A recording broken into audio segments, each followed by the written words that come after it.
Hi, Larry. Hey, Graham. Hi, my name is Graham Resnick. I'm a filmmaker, writer, director, sound designer, and I started working with Larry Fessenden about 10, 15 years ago through my friend Ty West, who I grew up with, and have done a lot of sound design with on his films.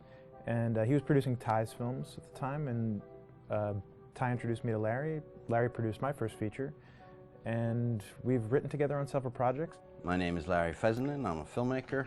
I run Glass Eye Pix, which is an independent production company out of New York. We make indie movies, a lot of scary movies as well. I got a call to audition to write this video game.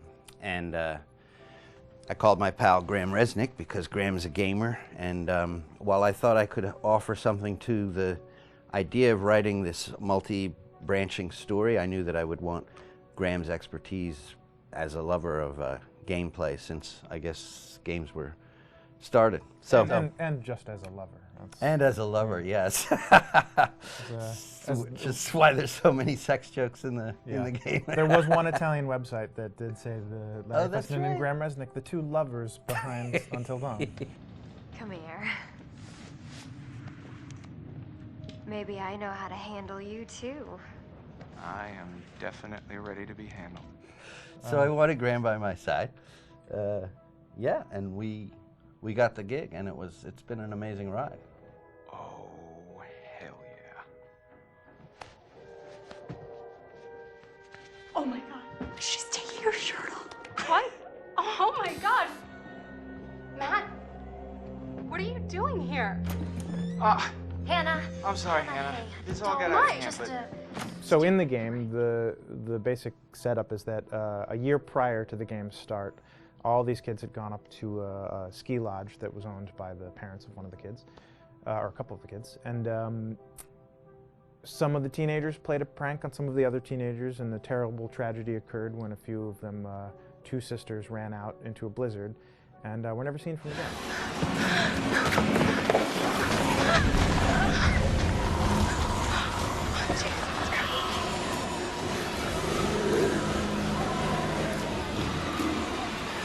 So now, a year later, this is kind of torn apart, this group of friends. They've gone through some trials and tribulations in the past year. The brother of the two girls has had a lot of psychological issues, and to kind of help him cope and help them all get over it, they all returned to the lodge a year later, back up on the mountain. And the idea is to get over it, but... The healing does not begin. Yeah, and these kids are all trying to find themselves. They've been through a trauma, but in general, they're just teenagers trying to figure out who they are. So they're all kind of falling into the patterns, the stereotypes, the characters they see on TV and in the movies. I think we were very interested in taking genre tropes and kind of making them sort of refresh them.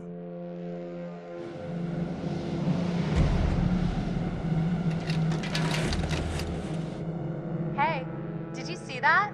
Dad said it'd just be us this weekend. We're familiar with how slasher movies work. Most people have seen some horror movies, and we have established notions and preconceptions about the roles of the players in horror movies and how they talk and how they get killed and how they have sex.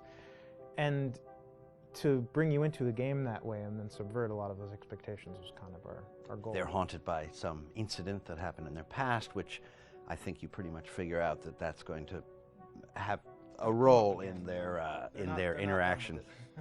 Yeah, so I think what was fun was we take some sort of stock characters and we try to give them some shape, but at least at the beginning they're recognizable in the way of groups of friends. There's the jock and the bitchy girl and the rivalries between everyone. And oh my gosh, and really fun characters too. Like we just had so much fun living in the minds of these characters through writing the script.